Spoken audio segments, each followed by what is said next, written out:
Hello and thanks for checking out ChartGuys.com. We're proud to be one of the most successful technical analysis communities online, teaching you the skills to become a more confident, effective, and informed trader. Join our community of hundreds of analysts worldwide working together to learn the charts, generate profit, and achieve financial independence. For access to daily live chart analysis and market coverage, a thriving chat community, along with dozens of hours of exclusive educational materials. We look forward to seeing you. Let's check out some charts.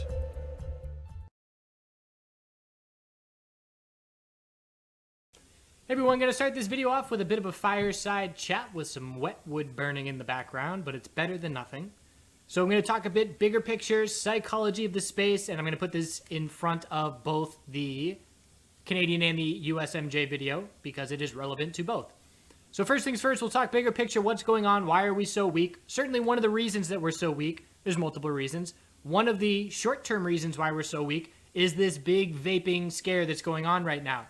And the market is pricing in that states are going to start banning, or they already have, but that further states will continue to ban the e-cigs, and that's going to cut into revenue of these companies. So in Massachusetts, we already saw a ban. Now, I believe it is Washington's governor that's coming out and saying that he hopes that the state is going to ban things. And hopefully at this point, it's just a temporary ban, because the only thing a ban would do is push everybody to the black market, which would be really dumb.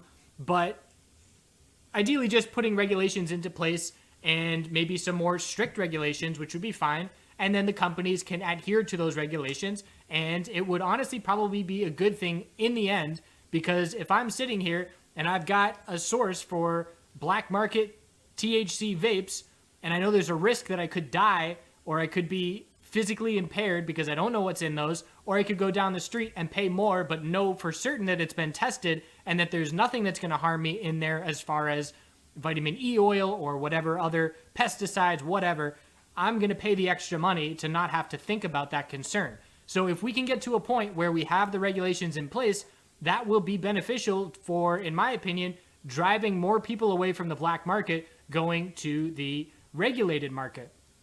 So that's what's going on right now. Anticipating further states are going to dump. Also, the fact that we didn't get much upside reaction to the passing of the SAFE Act in the House, which is going to lead to further selling. As soon as you see a lack of reaction, anybody that was in hoping for a reaction says, uh-oh, I need to bail, and that's going to drive the price down further. So I know a lot of people are hurting, and it's the kind of thing where, you know, I come online and I see a big red day, and even though I might not financially be down a bunch that day, it feels like I am, because I know how many people are in red positions right now from all the comments and the interactions and the messages and all that. So step number one is don't get too down on yourself if you are in a position where you are holding some bags, because we talk about the herd.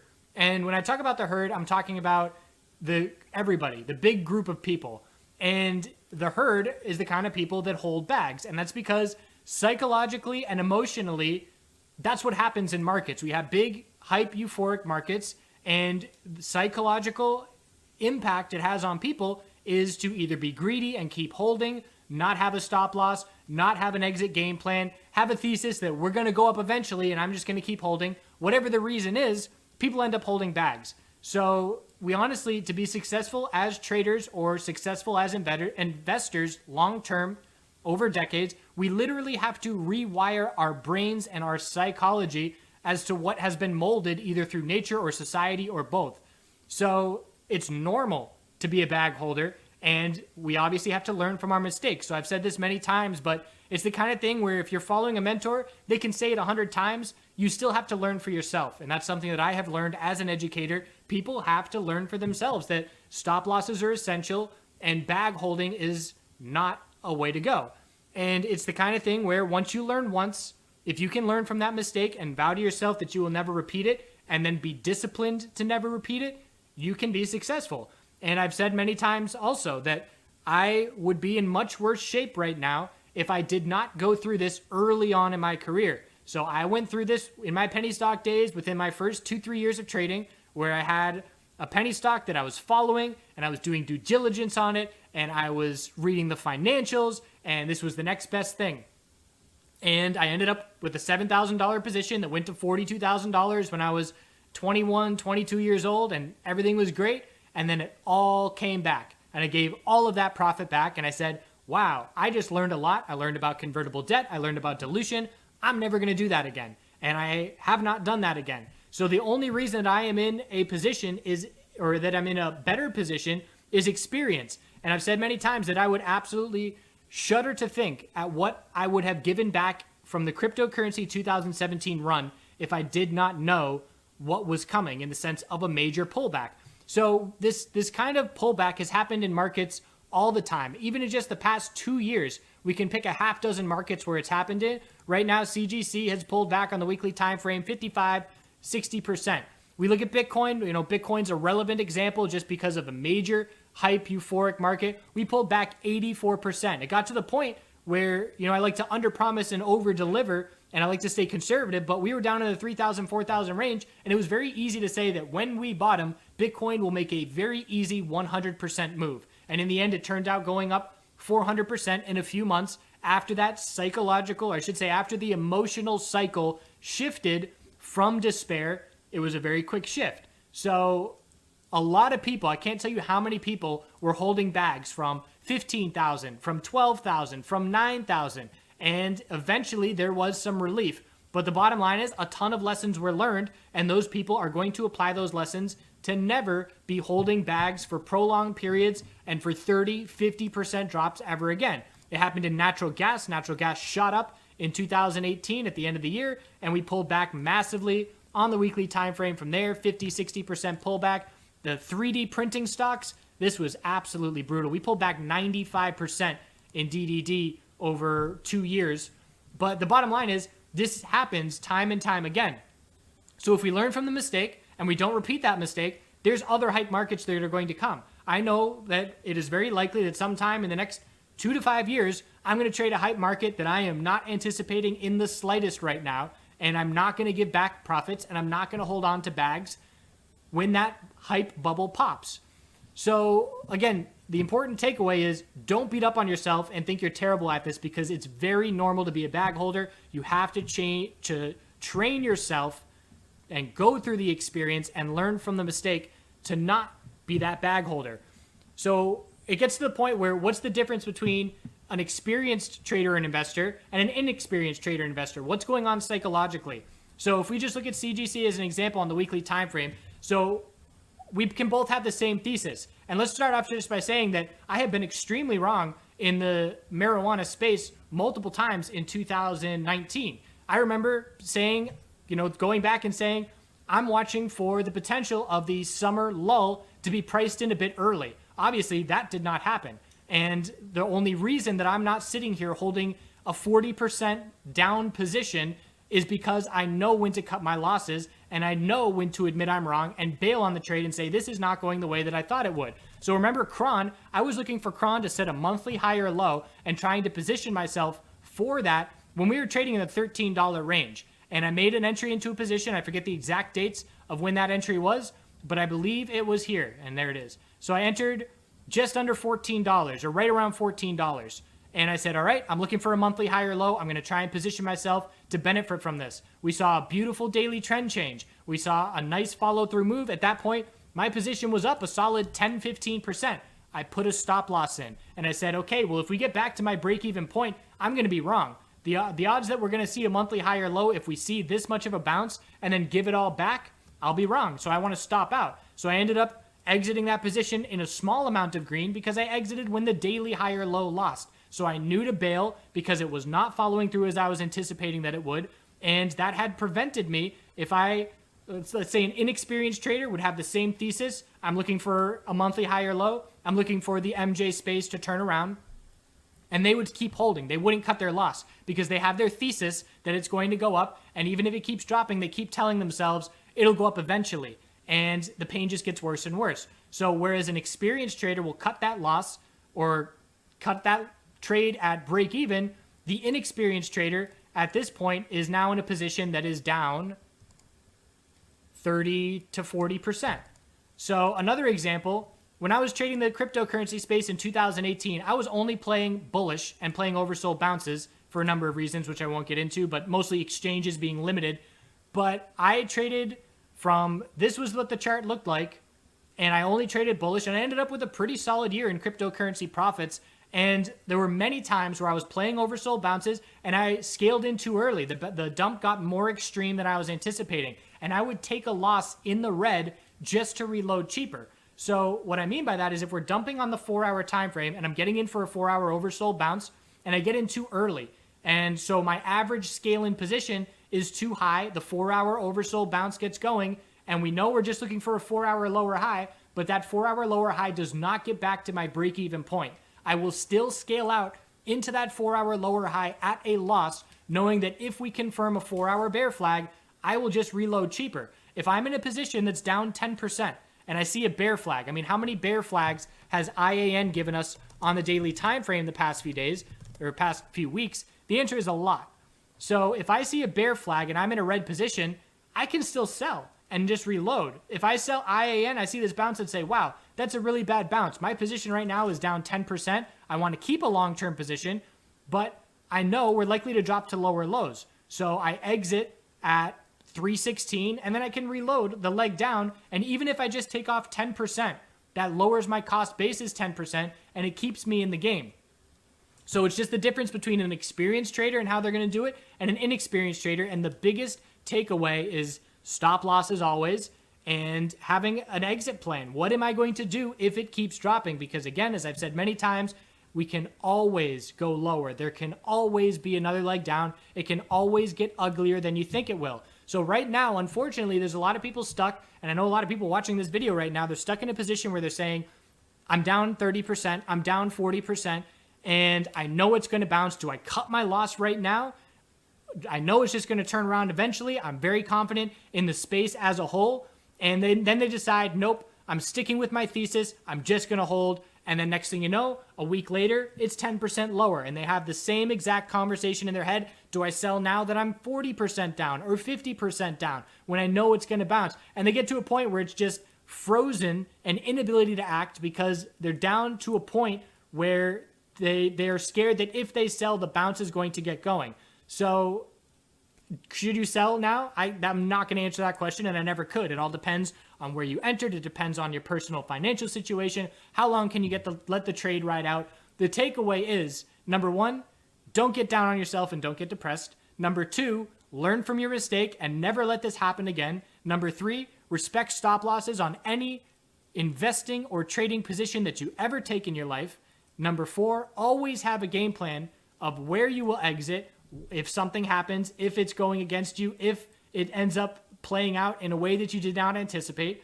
And all of those things, yes, maybe it's a missed opportunity now. Maybe when the MJ space turns things around, you're only just going to be looking to get back to break even. And that may be the case. You may miss that opportunity, but the takeaway is there will be another opportunity. Even if it's not in the MJ space, it'll be something, we'll be investing in flying cars in 8 years. Who knows? But the bottom line takeaway, I think I just went through them all. So, inexperienced trader versus experienced trader. I have been losing some money in the MJ space, trying to establish positions, taking small losses when the bounces don't play out or we don't get trend changes. And I've been offsetting that with some day trading. But on the whole, I'm probably this summer, down a bit on those positions. And actually, I'll probably go back after this video and just determine where I'm at as a whole in only the MJ sector. But the bottom line is, because I've kept those losses small, when the sector turns around, and I'm not saying if the sector turns around, I'm saying when this sector turns around, I have a lot of cash. A lot of my portfolio is cash just waiting to strike on that. And I know that the small losses that I have incurred attempting to position myself, I will very easily make back when the momentum does shift. So if I were holding bags, I'm only looking to get back to break even. I have no further capital to deploy, and I'm probably going to miss out on this run and just hope to get back to break even. So that's the lesson that we learned from this. And again, my lesson was 8 years ago, 7 years ago. Your lesson may be now, but there's a whole long game to go. And maybe your life's not going to change in the next year because of MJ stocks, but there will be opportunity in the future that you can apply the lesson that you have learned in this sector. You will apply it and make better decisions. I never in a million years would have anticipated that the lesson I learned in a penny stock would greatly benefit me in preserving the profit that I made in the cryptocurrency space 8 years later. So we don't know what the future is going to hold, but what we do know is what the past can teach us to apply to the future. Checking in on the USMJ sector, talking a little bit first about the fundamental aspect of the space. As we know, the space is going down, pricing in the potential of further states to ban vaping. We also know that there is the holdup as far as the political standpoint with the impeachment proceedings going on right now. A lot of people thinking that the SAFE Act does not have a chance in the Senate of even being brought to a vote. And honestly, that's where my standpoint is, and the market is pricing that in. Mitch has reaffirmed that he's not going to be bringing any bills forward from the Democrats, which has already been his standpoint, so not really much new there. But then you have people like Todd Harrison on Twitter saying that one of their sources feels that it's going to be brought up in the Senate before Thanksgiving. So I personally would take that with a lot of grains of salt. If it's true, the market will be surprised and these stocks will react significantly to the upside, in my opinion. If it is not true, then they are pricing in the likely scenario of not having it be brought to a vote.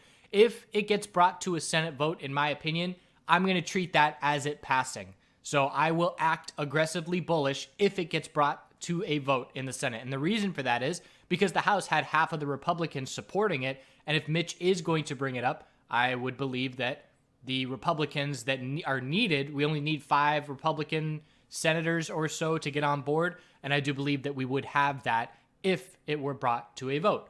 So at this point, for me, it's all about whether Mitch McConnell brings it up for a vote or not. And that's what I'm going to be paying attention to. So checking in on the names, it's going to be some fairly quick analysis because there's not a lot of support nearby and there's a lot of bears still in full control. GWPH daily bear flag confirmed. And right now, the biotech sector is the weakest sector, one of the weakest sectors in the S&P 500 that we track. Out of the tech sector, financials, healthcare, biotech and healthcare are really weak. And GWPH is definitely seeing an effect of that as we are now down almost 45% from that all-time high. So 90.14 is a key support level, and I do believe that that will hold at least initially. We have the all-time high, and then to just to dump straight down under $90 from there, in my opinion, is not a likely scenario. That's over 55%. So I would be looking for a monthly high or low, at least for a short-term bounce off of 90.14. And the daily time frame, our new resistance level is 127.65. And as far as short-term supports, there's not a whole lot nearby. We're looking down at 119.28. That already broke. So now we're looking down at just psychological levels, really. Psychological levels down to 100 psychological, and the daily downtrend remains intact. IIPR is seeing a tightening range. Right now, the most important range for me is 86.18 support and 98.83 resistance. So just looking for a break of one of those two levels. Looks like we may get a lower high compared to 98.83 and have to pull back for a higher low. If that's the case, we'll have a nice tight equilibrium to be watching. Weekly time frame, trying to level things out. We had this weak little bounce that saw another leg down as a bear flag. And right now the bulls are trying to fend off a second bear flag from forming. And we'll see if they can change the daily trend to do so. Curaleaf is dumping back down towards its low of 775, getting hit hard with the Massachusetts ban of vapes as they have a solid presence in Massachusetts. And if 775 breaks, we have to zoom back out on the weekly time frame, and the next level that we'd be looking down at would be 730, and the bears would be back in full control. As far as RSI goes, we're on the verge of daily oversold, and we're on the verge of 4-hour oversold, and hourly is already oversold. So if we see a red day on Monday, we'll get pretty extended on most time frames, and that hourly RSI, if it gets down into the teens while the daily and the 4-hour RSI are oversold, I'll start to get interested in looking for a bounce. CWeb is a little daily bear flag that is confirming. We're now looking down at 1785 as the nearby support, followed by 1714 as the next level after that. Our new daily resistance established is 2026. Anything under that is a daily lower high.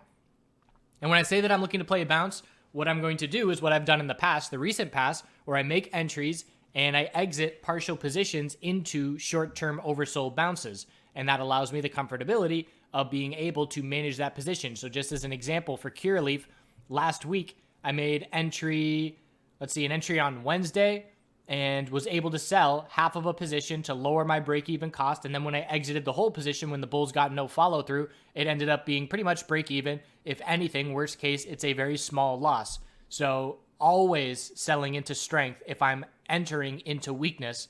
And again, selling partial into strength to keep me in control of the trade and very comfortable managing it. CL, lower high and lower low. So 851 is our new resistance level. We drop down and we're looking at a lack of clear support levels. 7 psychological is the next level to be watching. Weekly RSI is not oversold. Daily RSI is oversold. But again, we're just watching the lower high pattern. This is our second bear flag in a row on the daily time frame that has been confirmed since we had that dilution news a couple weeks ago.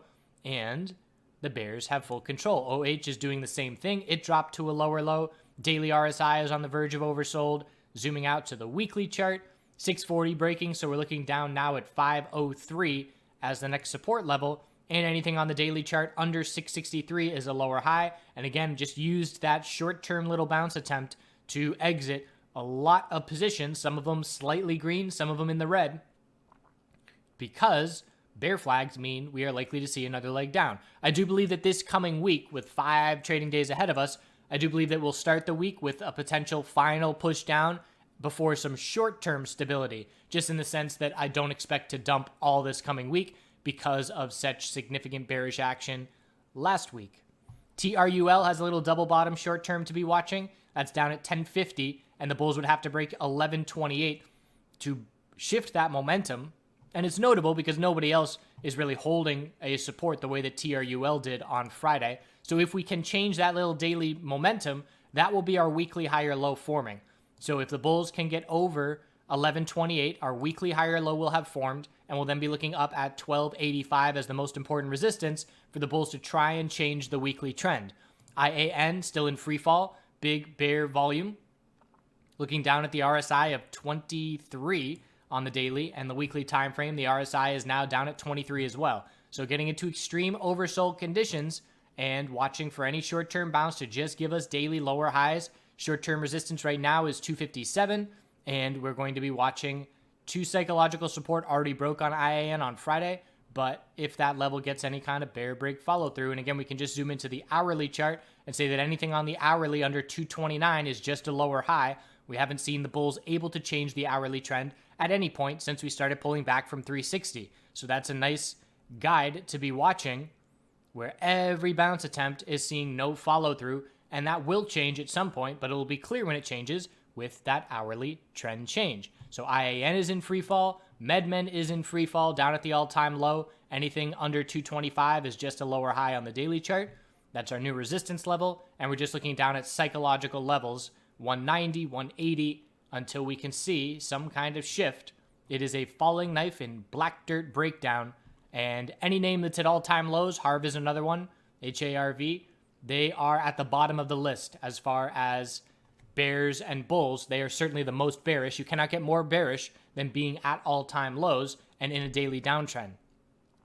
GTII giving back its big bull move that we saw. So we're looking down at 1117 support. That broke. So 11 psychological and then 1041 as the bulls are going to try and form a weekly higher low. At least there's a support level. So if we're going to distinguish names, weakest, black dirt breakdown, all-time lows, and those names that are strongest right now, pretty much anybody that has a support level nearby. So TRUL has some support nearby. Anybody looking for a weekly higher low, like GTII, is obviously stronger than any name that's in clear weekly lower high and lower low patterns. So that doesn't mean they're strong. It just means that they are comparatively stronger than the rest of the sector. So HARB is in black dirt breakdown, new resistance, 528. And we're looking at just psychological support. So we'll look down at 4 psychological as the next level and a major pullback over the last 3 weeks as we are confirming the downtrend and getting follow through. So all-time lows on both MedMen and HARV put them at the weakest scenario. IAN is probably the weakest that is not at all-time lows, although they are approaching somewhat. Next level we'd be looking down at is 190 and 195, 170. So we'll keep an eye on it, but not at black dirt breakdown just yet. KSHB is still falling apart. Anything under 269 is just a daily lower high and just getting absolutely crushed with this vape news going on right now. So 150 support, and after that we're looking down at 124, then 90 and 70 cents. The weekly RSI is down at 22. The daily RSI is down at 20.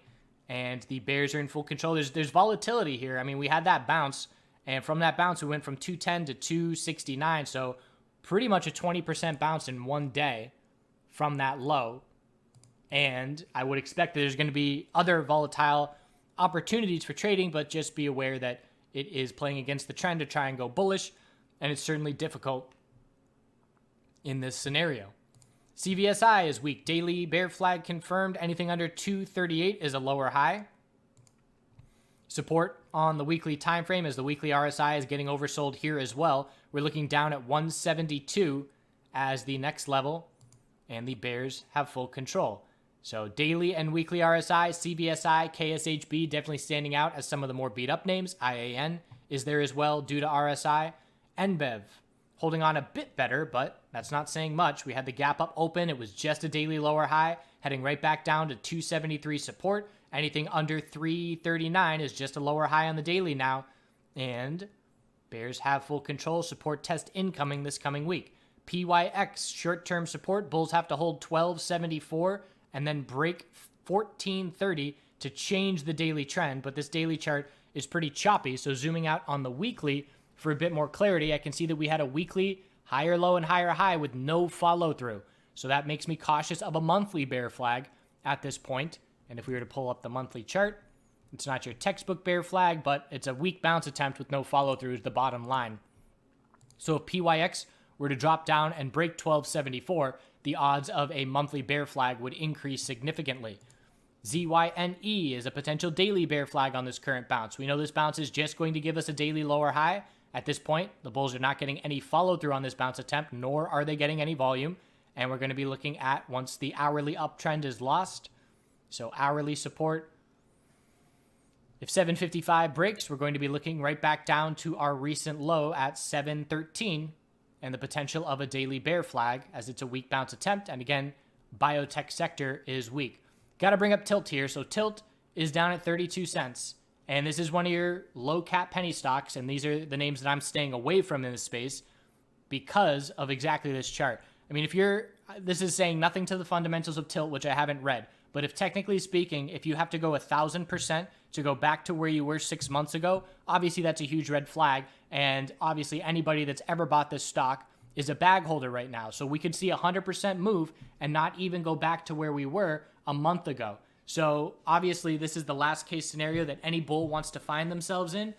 And we have to be very cautious of charts like this because even if we see a sector recovery and even if the sector leaders run 100%, obviously running 100% for Tilt isn't going to do a whole lot for a whole lot of people. So just be very cautious here. I'm curious to see what Canadian exchanges do here as far as reverse splits, or if this stock would just go down and keep trading lower and lower until it were down in single digit pennies. I don't know if we'll ever get there, but the bottom line is obviously this is as brutal a chart for a bull as you can look at. And pretty much example A as to why you never want to be holding a bag, knowing that it'll eventually come back, because it gets to a point where even if it does eventually come back as far as the sector sentiment shifting, it's not going to help your position. Well, it'll help, but it's not going to get you back to break even, depending on where you entered, of course. So that's where we stand for the sector as a whole. There are very few short-term catalysts. We are definitely in a fear climax capitulation kind of scenario where if we get another couple of red days, I will definitely be interested in looking for another oversold bounce. Things got so ugly last Wednesday, and I knew the vote was looming, that I did enter a solid amount of positions. Again, the Thursday move had no follow-through. I exited the vast majority of those positions, mostly for small gains. The ones that I bought Wednesday, exited Thursday for small gains or break even. But going to be keeping that same mindset. I will be interested. Otherwise, just being patient. You know, I love playing oversold bounces, which is why I will be interested, but there's no rush here. We can patiently wait for the daily trend to change and for sentiment to shift before trying to get into this space. It's not like the space is going to run away without us unless there were huge news overnight, which is not likely. So again, the most important thing for me heading into the end of 2019 is going to be, will there be a vote on the SAFE Act? And I will be treating it personally that if there's going to be a vote, that's as good as the vote passing for me. And that would be me acting aggressively to get in before the market fully prices in the SAFE Act passing. If it were to pass, we would see retail get back in. We would see some hedge funds get back in. And then as names start to announce their uplisting, once they start uplisting and get put on bigger exchanges, that's when other larger institutions are going to start building some positions, and market makers will be building their positions to be able to have a stash of shares to play with on both the bid and the ask. So I would expect an initial big bull pop, and then for it to have some further catalyst once it was actually listed. But that's a long way away. There's a whole lot of ifs with looking towards that possible scenario. And it's not the most likely scenario right now, which is why the market is not pricing that in. So eventually we'll get to a point where most of the short-term bearish news will be priced in and we'll get some short-term relief, but we're not there just yet. We're going to be watching for it this coming week, and we'll have to keep an eye out for headlines of potential other states banning vaping. The good news is the vaping results that are coming back are none of the legal cartridges are tainted, and it's all black market cartridges. So if we can get data like that and facts like that, then that would only further the narrative of legalization being beneficial and for safety precautions as well. So I hope you have a good rest of your weekend, and we will see you next week.